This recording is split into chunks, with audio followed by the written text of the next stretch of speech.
Super 8-এ পৌঁছে বদলে গেল যুদ্ধের ছক। প্লেইং 11-এর কম্বিনেশনে বড় বদল চমকে দেবে সবাইকে। বন্ধুরা, আপনারা যদি দেখতে চান কেমন হবে ভারতের প্লেইং 11, তাহলে ভিডিওটি লাস্ট অব্দি দেখতে হবে। চ্যানেলটা সাবস্ক্রাইব করতে হবে, লাইক দিতে হবে এবং নোটিফিকেশন বেল আইকন দবাতে হবে। সুপার 8-এ ভারতের প্রথম ম্যাচ 20 জুন আফগানিস্তানের বিরুদ্ধে।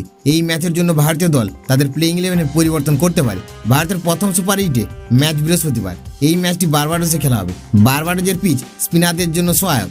ভারতীয় দলের সেরা স্পিনার কুলদীপ যাদবকে মাঠে এখনো নামায়নি। আমেরিকার মাটিতে টি-20 বিশ্বকাপে ভারতের 3 pacer Jasprit Bumrah, Arshdeep Singh, Mohammed Siraj, 2 spinner allrounder Axar Patel ও রবীন্দ্র জাদেজাকে মাঠে নামিয়েছিল।